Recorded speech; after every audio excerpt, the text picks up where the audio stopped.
आजचे वाचन कलेशिकरास पत्र अध्याय 3 18 ते 21. स्त्रियांनो, जसे प्रभूमध्ये उचित आहे त्याप्रमाणे तुम्ही आपापल्या पतीच्या अधीन असा. पतीनो, तुम्ही आपापल्या पत्नीवर प्रीती करा व तिच्याशी निष्ठुरतेने वागू नका. मुलांनो, तुम्ही सर्व गोष्टीत आपल्या आईबापांची आज्ञा पाळा, हे प्रभूला संतोषकारक आहे. बापानो, तुम्ही आपल्या मुलांना चिरडीस आणू नका, आणाल तर ती खिन्न होतील. प्रभूचे वचन.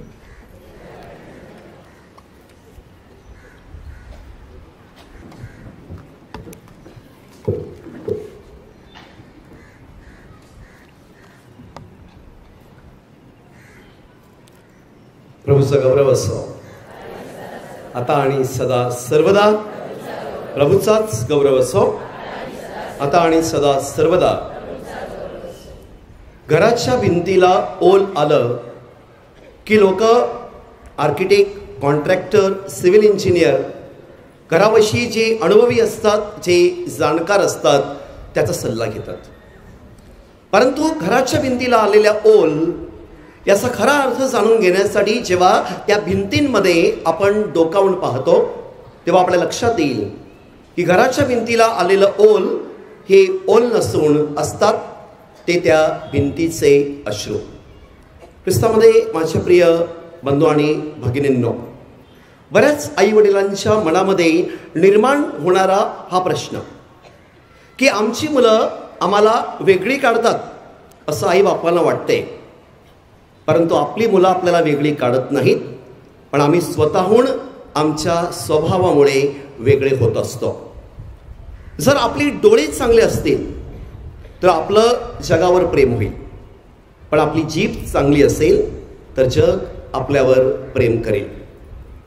प्रिय बंधू भगिनींनो, गेले 4 रविवार ज्याची सुरुवात आपण सोयरिकेपासून केली, त्यानंतर लग्नाचा हेतू आणि हरकत, त्याला जोडलेली झालर होती सोहळ्याची, त्यानंतर सोहळा कशा प्रकारे साजरा केला पाहिजे आणि सोहळेबाजीवर आपण चिंतन ऐकलं, आणि श्रद्धायुक्त कुटुंब जीवनाचा साक्रामेंट म्हणजे लग्न साक्रामेंट यावर चिंतन केल्यानंतर आजच्या दिवशी आपण की लग्नानंतरचं कौटुंबिक जीवन कसं असलं पाहिजे यावर आपलं चिंतन आहे. ख्रिश्चन बर्नार्ड यांनी 1967 एक हृदय शस्त्रक्रिया केली. ते उत्कृष्ट असे हार्ट सर्जन होते आणि या हृदय शस्त्रक्रियेमध्ये त्यांनी प्लास्टिकचं हृदय एका माणसाला त्या ठिकाणी त्याचं रोपण केलं आणि ती जगप्रसिद्ध झाले. असंख्य लोकांना त्याद्वारे जीवनदान मिळणार होता. पण माझे प्रिय बंधू भगिनी, त्यांची एक नात होती.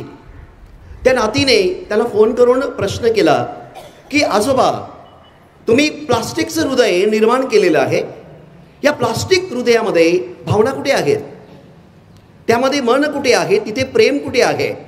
तुम्ही हृदय त्या माणसाला लावलेलं आहे, पण त्या माणसाच्या जीवनातील प्रेम आणि भावना याचं मोजमाप तुम्ही कसं करणार आहात? आणि ख्रिश्चन बर्नार्ड यांनी त्या नातीला प्रतिसाद देताना सांगितलं, when I prepare the heart, I have already put my love and the feelings into it.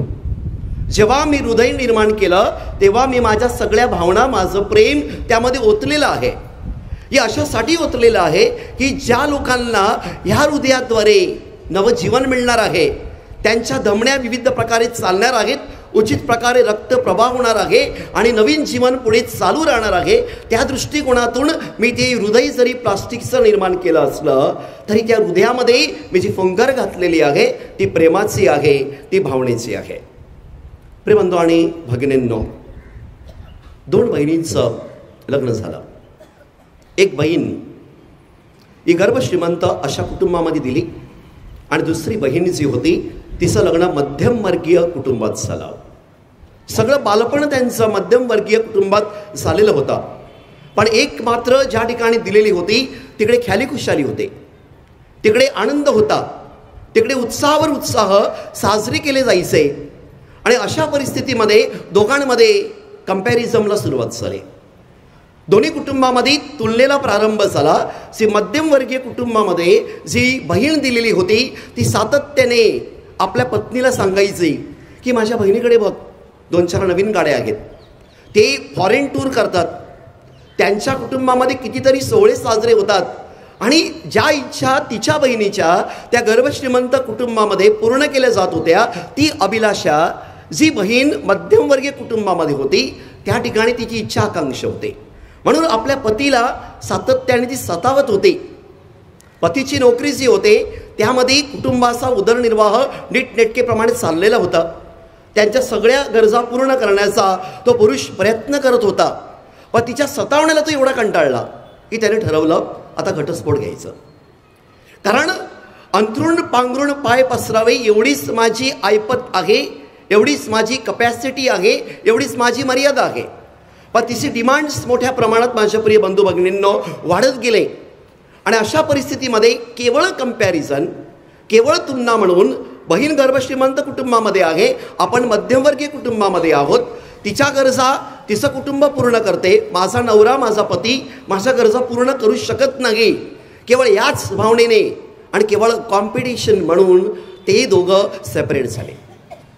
प्रिय बंधू आणि भगिनींनो, तीच नाती जास्त काळ टिकतात जी एकमेकावर रुसतात, रागावतात, पण साथ कधी सोडत नाहीत. चूक महत्त्वाची असेल तर व्यक्ती विसरा, आणि व्यक्ती महत्त्वाची असेल तर चूक विसरायला आपण शिकलो पाहिजे. दुसरं उदाहरण, नव्यानेच लग्न झालेली सून ज्या घरामध्ये गेलेली होते ते गरीब कुटुंब होतं. आपल्या कुटुंबात आई वडिलांकडून त्यांना कधी कामाची सवय लावली नाही. त्या मुलीला साधा गॅस देखील चालू करता येत नव्हता. पण सासूकडून शिकण्याची तिची इच्छा नव्हती, आणि त्याला मोठा प्रश्न किंवा दरार निर्माण जी केली होती तर त्या मुलीच्या आईने दररोज सकाळी आपल्या सासरी गेलेल्या मुलीला ती फोन करायचे. आज घरामध्ये झाडू कोणी मारला, स्वयंपाक कोणी केला, कपडे कोणी धुतले, तू धुतले का सासूने धुतले. आणि ह्या एकाच गोष्टीमुळे त्या दोघांमध्ये भांडण लावायचं काम आईने दिलं. आईने जे शिकवायला पाहिजे होतं ते तिला शिकवलं नाही कधीच. परंतु त्यानंतर लग्नानंतर तिने शिकलं पाहिजे आणि सासू शिकवायला तयार होती. परंतु इथे आई मात्र सातत्याने दोघांमध्ये मध्यस्थीची भूमिका करत होती. पण आपल्या मुलीला त्या गोष्टी करू नको, सासूला करायला लाव, तू नाही करायचं, तुला कामाची सवय नाही आहे, तू चांगली शिकलेली आहे, शिक्षिका झालेली आहेस, पगार आणून देतेस, आता तुझा पगार त्या कुटुंबाला मिळणार आहे, अशा प्रकारची शिकवण त्या आईने दिलेली होती माझ्या प्रिय बंधू भगिनींनो. आणि म्हणूनच त्यांचं भांडण विकोपाला गेलेलं होतं. आजूबाजूची कुटुंब नेहमी बघायचे की लग्नाचे 4 दिवस झाले नाहीत तोपर्यंत या सुनेने सासूशी भांडायला सुरुवात केली. आणि असंही होत गेलं की ती सून सासूला मारायला लागली. कितीतरी वेळा तिला दवाखान्यात द्यावं लागलं. तिचे मिस्टर जे होते परदेशात होते, तो कधीतरी 6 महिन्यानंतर, कधी 8 महिन्यानंतर शिफ्टवरून यायचा. परंतु जेव्हा तो यायचा तेव्हा वातावरण खूप चांगलं असायचं, तिकडे शीतवादळ व्हायचे. परंतु ज्या वेळेला तो नसायचा त्या ठिकाणी कडक उन्हाळा पडायचा. ख्रिस्तामध्ये बंधू आणि भगिनींनो, आपण लग्नानंतरच्या कुटुंब जीवनावर चिंतन करत असताना बऱ्याच वेळेला आपण बघितलेलं आहे काही कुटुंबामध्ये इन लॉस इंटरफिअरन्स असतो. सासू सासऱ्यांचा हस्तक्षेप आपण अनुभवतो. आई वडील संसारामध्ये हस्तक्षेप करतात. त्याला विविध गोष्टी आहेत. माझे नियम, माझे वागणं, माय प्रिन्सिपल्स, माझी तत्त्व. मी ऑफिसमध्ये होतो, मी मोठा व्यावसायिक आहे, माझ्याकडे सर्व आहे, माझ्या हाती कामगार आहेत. तशाच प्रकारची वागणूक बऱ्याच वेळेला नव्याने येणाऱ्या सुनेला त्या कुटुंबामधून भोगावी लागते. आणि दुर्दैव आहे, we don't allow them to succeed in the marital life. त्यांच्या वैवाहिक जीवनामध्ये त्यांना आपण यश मिळवून देत नाही, अशासाठी की आपले ॲक्सेप्टन्स स्वीकारामध्ये आपण कुठेतरी कमी पडतो. आपल्या ॲडजस्टमेंटमध्ये आपण तडजोड करायला तयार नसतो. आपण म्हणतो की स्वभावाला औषध नसतं आणि केवळ प्रेम, समजूतदारपणानेच आपलं कुटुंब आपण टिकून ठेवू शकतो. पण it is said in English, the real world and the relationship are the great challenges. Real world actually जगामध्ये आपण वावरत असतो. एक विचार करा, लग्नाचा फॉर्म भरताना बऱ्याचशा तरुणांना मी सांगतो की तुमच्या सोयरिकेला किती काळ झालेला आहे, 1 वर्षाचा, 2 वर्षाचा, 5 वर्षाचा. या 5 वर्षाच्या काळामध्ये तुझी फियांसी जी आहे तुझ्या घरामध्ये कितीतरी वेळा आलेली असेल, परंतु तुझ्या घरात ती कधी राहिलेली नाही आहे. लग्नानंतर ती त्या छताखाली राहणार आहे, त्या छताखालचा अनुभव घेणार आहे. म्हणून अगोदर ती येऊन गेली पण ती राहिलेली नाही. आणि it is only one person she can rely on, that is you. की नवरा जो आहे त्याची पूर्ण जबाबदारी असते, कारण आई वडिलांना त्यांनी 24-25 वर्ष अनुभवलेलं असते. He knows his own parents. त्याचे आई वडील त्याला माहिती असतात. हिला ओझरती ओळख झालेली असते. लग्नापूर्वी चित्र खूप चांगलं असते, पण लग्नानंतर जेव्हा माझ्या प्रिय बंधू भगिनींवर राहायला सुरुवात होते तेव्हा माणसाचं खरं कॅरेक्टर, माणसाचं खरं बिहेवियर पॅटर्न जे आहे ते आपल्याला कळायला सुरुवात होते. आणि इथूनच त्या भांडणाला सुरुवात होते, इथूनच घटस्फोटाला प्रारंभ होतो. कारण त्या मुलीला वेगळ्या संस्कारातून तिकडे आलेली आहे. तिच्यावाला जी बाळकडू तिला पाजलेले आहेत त्या पद्धतीने जी जगण्याचा प्रयत्न करते. तुम्हाला कदाचित नवल वाटेल की बरीचशी आपली पोरं लग्नाच्या अगोदर सेपरेट का बांधून घेतात आणि आईवडिलांनी आता सवयच लावलेली आहे. घरं बांधताना एक वेगळा फ्लोअर त्यांना देतो आपण, एक वेगळा फ्लोअर. सो आपण वी हॅव डिसाइडेड की लग्नानंतर आम्ही तुम्हाला इंटरफिअरन्स करणार नाही. तरी देखील इंटरफिअरन्स त्या ठिकाणी घडत असत होतो, सातत्याने घडतो. कारण घराची बांधणी करतानाच we have decided to be separate. त्याला आपण वेगळे काढलेलं असतो की वेगळ्या प्रकारचं किचन केलेलं असते. फादर नंतर भांडण नको, 2 मुलं आहेत त्या दोघाला 2 वेगळी जिने केलेले आहेत. त्या दोघांचं जिनं हराम नाही झालं पाहिजे म्हणून जिन्याची अगोदरच व्यवस्था करून ठेवलेली आहे. ख्रिस्तामध्ये बंधू आणि भगिनींनो, टॉक्सिन रिलेशनशिप जी आहे ही पती पत्नींमध्ये अतिशय आवश्यकता आहे. आणि अशा वेळेला रात्री घडलेली घटना, गोष्ट, भांडण, संघर्ष हे त्या रात्रीपर्यंत संपली पाहिजे. बेनिसिरा आपल्याला शिकवतो, सूर्योदयाला तुमच्या मनात एखाद्याविषयी सदैव निर्माण झाला, एखाद्याविषयी रागाची भावना निर्माण झाली तर ती सूर्यास्ता वेळेला संपली पाहिजे. त्या दिवसाचं दुःख त्या दिवसालाच बरं. when we carry forward our own problems goes on increasing. प्रश्न असतात, समस्या असतात, they are never limited, त्या मर्यादित नसतात, त्या वाढत जातात. अशा वेळेला समोरच्या व्यक्तीला समजून घेणं अतिशय गरजेचं आहे. We can change the situation only with the positive mindset. सकारात्मक जी मानसिकता आहे त्याद्वारे कौटुंबिक परिस्थिती जी लग्नानंतर आहे ती आपण बदलू शकतो. मला एक कुटुंब माहिती आहे, त्यामधील एक मुलगी आपल्या वसईभरातलीच, ती काउन्सिलिंगला आलेली होते आणि ती म्हणते की फादर, मी इंजिनियर आहे, माझं मंथली पॅकेज आहे 1,40,000 मी कमावते. माझा नवरा BCom झालेला आहे, बँकेत कामाला जातो, त्याचा पगार साधारण 30 ते 34,000 रुपये असेल. परंतु मी गेल्यापासून माझी मिस्टर जे आहेत मितिका ते मला वेळच देत नाही आहेत. कारण त्याच्या घरामध्ये त्याची विधवा आई आहे, त्याची अनमॅरिड बहीण आहे आणि एक अनमॅरिड आतू आहे. लग्न झालेली आतू आहे म्हणजे बघा, एक पुरुष आणि ऑलरेडी 3 स्त्रिया अवतीभवती, 4थी आलेली आहे. त्याची काय गडबड होणार नाही, काय तारांबळ उडणार आहे याचा आपण हिशोब करू शकतो. तिचं म्हणणं एवढंच होतं की मी सकाळी कामाला जाते, तोही कामाला जातो, मी घरी आल्यानंतर मी किचनमध्ये काम करायला जातो, हा आला आंघोळ केला का येऊन जाऊन आपल्या बहिणीकडे, आपल्या आतूकडे, आईकडे जातो, मला वेळच देत नाही आहे. मग याला समजा त्यांच्याबरोबर राहायचं होतं, मग लग्न कशाला केलेलं आहे? Father, am I wrong? माझं चुकलेलं आहे का? आणि ती म्हणाली की याचा पगार आहे, याच्यामध्ये हे 4 लोकांचं होत नाही father. I have studied, I am qualified. ती ज्या प्रकारे माझ्या प्रिय बंधू भगिनी सांगत होती त्या बाईला दुसरी कुठली अपेक्षा नव्हती. तिची एकच अपेक्षा होती की त्यांनी आपल्या आईला, बहिणीला, आतूला सोडू नये, पण मला देखील वेळ दिला पाहिजे. कालांतराने बाळ झालं आणि बाळाला देखील त्याच्यासोबत सोडून ती म्हणेल की एका कमरेवर बाळाला घेऊन मी स्वयंपाक करू की माझी कामं करू? ऑफिसच्या दगदगीतून थकलेली आहे, ट्रेनच्या प्रवासात वैतागलेली आहे आणि अशा परिस्थितीमध्ये माझे मिस्टर मला वेळ देत नाही. प्रिय बंधू आणि भगिनींनो, त्याला मार्गदर्शन करताना त्या मुलाशी जेव्हा बोललो तेव्हा मुलगा सांगतो, माझ्या तिघांना मी सोडून देऊ का फादर? त्याला म्हणालो, तिघाला सोडून देऊ नको, पण 50% त्यांना देत असेल तर 50% आपल्या पत्नीला दे. प्रिय बंधू आणि भगिनींनो, ही कथा खूप ठिकाणी आपण पाहतो. खरं पाहता ही मुलगी जिथून आलेली होती त्या मुलीला आपल्या आईचं छत्र जास्त वेळ लाभलं नाही. मग घरामध्ये तिचे वडील आणि 2 भाऊ आणि एक अंकल अशा प्रकारे परिस्थिती होती. म्हणून तिला मातृत्वाची झालर तिच्या जीवनाला मिळाली नाही. मातृत्वाचा ओलावा तिने अनुभवला नाही. म्हणून आता तिला त्या मातृत्वाचा ओलावा अनुभवायचा होता.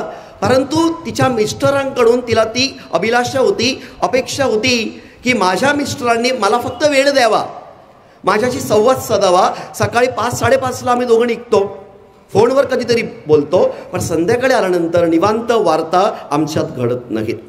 प्रिय बंधू आणि भगिनींनो, पती पत्नीने सर्वप्रथम एकमेकांचे मित्र बनलं पाहिजे. त्यांच्यात good friendship, promising friendship, strong friendship असली पाहिजे. नात्यामध्ये आकर्षण असलंच पाहिजे, नाहीतर नातेसंबंध दृढ होणार नाहीत. So what is the relevance of marriage? लग्नातील प्रसंगितता काय आहे? The power of understanding. समजून घेण्याची शक्ती it's a relevance of marriage आहे. Power of understanding. नव्यानेच लग्न झालेलं एक दाम्पत्य लग्नाचे 3-4 दिवस झाल्याने हनीमूनला निघालेलं होतं. जेमतेम ते बस स्टेशनला पोहोचले आणि बस स्टेशनला पोहोचल्यानंतर ज्याला जी बस पकडायची होती त्या बसमध्ये शिरले. त्यांनी घाई केल्यामुळे त्यांना त्या ठिकाणी एक सीट मिळलं आणि अशा वेळेला कंडक्टर तिकीट घेण्यासाठी पुढे आले आणि नवऱ्याने, पतीने फक्त एक तिकीट घेतलं. तेव्हा कंडक्टरने त्याच्याकडे कुतूहलाने पाहिलं आणि विचारलं, तुम्ही दोघंजणे प्रवास करतायत आणि एकच तिकीट का खरेदी करतायत? तेव्हा तो पती म्हणाला, आज धर्मगुरूंनी आम्हाला आशीर्वाद देताना सांगितला की आजपासून तुम्ही दोघं एकदिघ झालेला आहात. प्रिय बंधू आणि भगिनींनो, विनोद बाजूला ठेवून एक गोष्ट चालली पाहिजे की चर्चमध्ये ज्या वेळेला लग्न आशीर्वादित होते, एकदिघ होतात म्हणजे काय? त्या मेंटॅलिटी शुड बिकम वन. त्यांचे जे आर्थिक व्यवहार होतात ते माझा पगार तुझा पगार याच्यावर नाही, माझी ड्युटी आणि तुझी ड्युटी हे पण नाही, की आमच्या दोघांमधील मतभेद त्या ठिकाणी नष्ट झाले पाहिजे. ख्रिस्त सभा आपल्याला प्रत्यक्षात शिकवते, ते अशा प्रकारे शिकवते की पती आणि पत्नी लग्नानंतर एकदिघ झाले पाहिजेत आणि त्यांच्याबरोबर कुटुंब पण एकदिघ झालं पाहिजे. दे कॅनॉट बी एनी कंपार्टमेंट्स. तिथे वेगळेपणा अजिबात नसावा, ही शिकवण आहे. आम्ही आमच्या आईबापाला बदलू शकत नाही. बऱ्याच कुटुंबामध्ये प्रश्न पडतो, एखादा तरुण येतो, सांगतो फादर मम्मी डॅडी ऐकत नाही, मम्मीचा स्वभाव असा आहे, मम्मी तिला बोलते आणि माझं सँडविच होते, डॅडी बोलतात माझं सँडविच होते. तर अशा वेळेला आपल्याला एक सल्ला असा आहे की आम्ही आमच्या आईवडिलाला बदलू शकत नाही, पण आम्ही स्वतः बदलू शकतो. मी माझ्या आईवडिलाला बदलू शकत नाही, 50 वर्षांचा त्यांचा संसार आहे, don't try to change them. तुमचा विनोदी स्वभाव आहे, बदलू नका. तुम्हाला कधी कधी राग येतो, बदलू नका. तुम्हाला कधी कधी पिकनिकला जायला आवडते, पार्टीज आवडतात, बदलू नका. अशा गोष्टी बदलू नका ज्या तुम्हाला आनंद देतात, पण अशा गोष्टी बदला की ज्यामध्ये इंटरफिअरन्स वाढतो, हस्तक्षेप वाढतो आणि कुटुंब रसातळाला जातात. आपण ती काही लोकांनी झाडावरील पक्ष्याला बघितलं असेल की पक्षी जेव्हा घरटं बांधते आणि नवीन पिल्लांना जन्म देते, साधारण ते पक्षी आपल्याला कळलं की आता उडणार, तेव्हा ती पक्षीने जी असते ती घरट्यातील पिल्लांना ढकलते. अशासाठी ढकलते की त्या पिल्लांना उडान घेता आलं पाहिजे. आणि एखादं पिल्लू त्या गडबडीमध्ये, माझ्या प्रिय बंधू भगिनींनो, जमिनीवर पडून मरून जाते, पण पक्षीनेला ती काळजी नसते. तिचं मत एवढंच असते की मी आता जर ढकललं नाही तर यापुढे तो उडान घेणार नाही. लग्नानंतर आई वडिलांनी मुलांना असं ढकलायला शिकलं पाहिजे. जी बाई बाळाला जन्म देते आणि तिने ठरवलं नाही बाबा मला या बाळाची सवय झालेली आहे, माझ्या गर्भातलं बाळच चांगलं आहे, तर प्रॉब्लेम होऊ शकतं. बाळ तिथे गुदमारून मरून जाऊ शकतं. मग तिथे सिझेरिंग म्हणून काही वेळेला अशा गडबडी झालेल्या आहेत की प्रमाणाबाहेर दिवस गेले तर त्या ठिकाणी बाळ दगावलेलं आहे. प्रिय बंधू आणि भगिनींनो, नाळ कापावीच लागते म्हणजे वेगळा श्वास घेता येतो. प्रभू येशू ख्रिस्ताने जेव्हा शिष्यांचा निरोप घ्यायचा होता तेव्हा शिष्य उदास झालेले होते आणि येशू त्याला प्रॉमिस काय करतो, मी तुम्हाला एकटं अनाथ सोडणार नाही, कैवारी पवित्र आत्मा देईल. पवित्र आत्मा ज्या दिवशी लग्न साजरं होते त्यावेळेला पती पत्नीला मिळत असतो, ती त्याची स्ट्रेंथ असते, ती त्यांची ताकद असते. म्हणून आई बापाने ज्या दिवशी त्यांचं लग्न होईल त्या दिवशी त्याला वेगळा श्वास घ्यायला शिकलं पाहिजे. पक्षी आपल्याला शिकवतात पण माणसं शिकत नाहीत. आपला मुलगा आता मोठा झालेला आहे, एका कुटुंबामधील अशी गोष्ट मला माहिती आहे. गरमीचे दिवस होते, उन्हाळ्याचे, आणि अशा वेळेला त्या खोलीमध्ये AC आहे आणि ती त्याला सांगते AC ऑन कर. तो म्हणत नाही, एवढं काही गरम होत नाही, AC ऑन कर, तुला गरम होते, मला गरम होते, मला ACची सवय आहे, मी ऑफिसमध्ये पूर्ण वेळ AC मध्ये असते. आणि तो म्हणतो थांब, मी माझ्या डॅडीला विचारतो. AC लावण्यासाठी डॅडीची परवानगी पाहिजे होती, कारण त्या मुलाला तसंच ट्रेन केलेलं होतं आणि लग्नानंतर तो पण आपल्या नाकाखाली चालला पाहिजे अशी आईवडिलांची अभिलाषा होती. I am not blaming any parents. मी जे केसेस माझ्याकडे आलेले आहेत त्या मी आपल्या समोर ठेवत आहे माझ्या प्रिय बंधू आणि भगिनींनो. म्हणून पक्षाला ज्याप्रमाणे ढकलून वेगळा श्वास घ्यायला, वेगळं उडान घ्यायला शिकवतो, त्याचप्रमाणे लग्न झाल्यानंतर त्यांना त्यांचं स्वातंत्र्य द्या, तुम्ही रिस्पेक्ट द्या, तुम्हाला मिळेल. एक्सचेंज असते. तुम्ही प्रामाणिक वागा, ते प्रामाणिक वागतील. तुम्ही स्मित हास्य द्या, इन एक्सचेंज तुम्हाला स्मित हास्य देतील. जेव्हा इनलॉजचं इंटरफेरन्स माझ्या प्रिय बंधू भगिनींना मोठ्या प्रमाणामध्ये वाढतं, त्यावेळेला ते कुटुंब रसातळाला गेलेले आपण पाहतो. कोर्टामध्ये केसेस आहेतच. फादर जॉन फर्गोसला कधीतरी फोन करून विचारा की आपल्या वसईच्या ट्रायब्युनलमध्ये किती आहेत. फादर थॉमस मला बोलताना कधी एक दिवशी बोलले की त्यांच्याकडे 31 ते 35 केसेस आहेत आणि हे क्वालिफाईड लोकांच्या केसेस आहेत. ती अशी नाही की शिकलेली नाही आहेत, यांना व्यावहारिक नॉलेज नाही आहेत, पण पैसा कमावण्याची जर अक्कल असेल तर संसार करण्याची देखील अक्कल आली पाहिजे. ही काळाची गरज आहे. आपण मोठे सोहळे साजरे करतो माझ्या प्रिय बंधू भगिनींनो. सोयरिकीच्या प्रवचनाच्या अंतर्गत उपदेश जेव्हा केला तेव्हा मी सांगितलं की मोठ्या प्रमाणामध्ये सोहळेबाजी केली, मोठ्या प्रमाणात लग्न साजरं केलं. आपल्या फादरांनी, फादर प्रदीपने आणि फादर जोने सोहळेबाजीचे परिणाम देखील आपल्याला सांगितले. आणि तरी देखील आपण जाणतो की लग्नानंतर हे प्रश्न, हे समस्या उद्भवत असतात. दोघं एकमेकांना जाणत नाहीत, लग्न झालेलं आहे आणि तरी देखील त्या बायकोला प्रेम मिळत नाही, तो घरात नाही, तो दारात नाही. They are not together on the bed. शोकांतिका आहे, शोकांतिका आहे. पती आणि पत्नी जेव्हा एक या बाजूला फिरतो आणि दुसरा त्या बाजूला तोंड करून फिरतात, त्या दोघांच्या मध्ये झोपणारा असतो तो सैतान.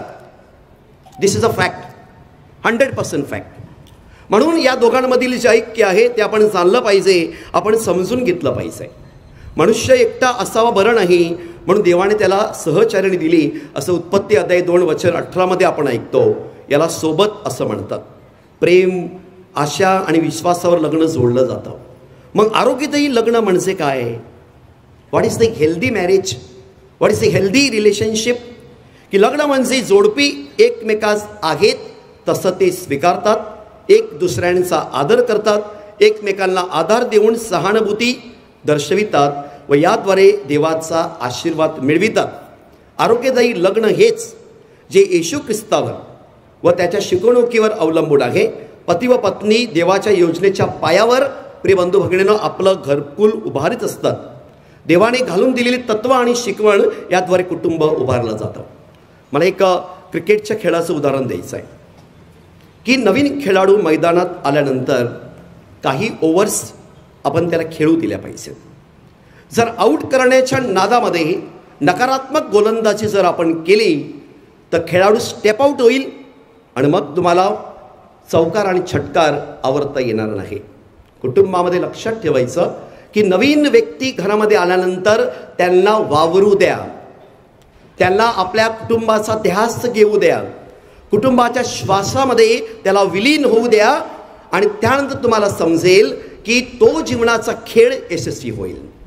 नाहीतर षटकार आणि चौकाराला आपण कंट्रोल करू शकणार नाही आणि ह्या गोष्टी घडतायत, आपण त्या झाकून ठेवू शकत नाही. प्रिय बंधू आणि भगिनींनो, एक स्त्री भेटण्यास आली होते. खूप वर्ष परदेशात होते. म्हणजे मी जेव्हा डायकनेटला होतो त्यावेळेला त्यांचं लग्न मी आशीर्वादित केलेलं होतं आणि तेव्हा त्याला कळलं की मी अमुक अशा पॅरिसमध्ये आहे. तर ती भेटण्यास आली आणि भेटण्यास आल्यानंतर सहज मी सांगितलं how is your married life. आणि तिने अलगद तिच्या अंगठीकडे बघितलं आणि तिने सांगितलं earlier my ring was shining but now it's boring. अगोदर त्याला चमक होते, आता चमक नाहीशी झालेली आहे, ती बोरिंग झालेली आहे, ती सफरिंग झालेली आहे. आणि मी त्यांना म्हणालो मेक इट ऑफरिंग. सफरिंग होत असेल तर ती ऑफरिंग झाली पाहिजे, ती अर्पण केली गेली पाहिजे. जाणलं पाहिजे की सफरिंगला कारणीभूत कोण आहे.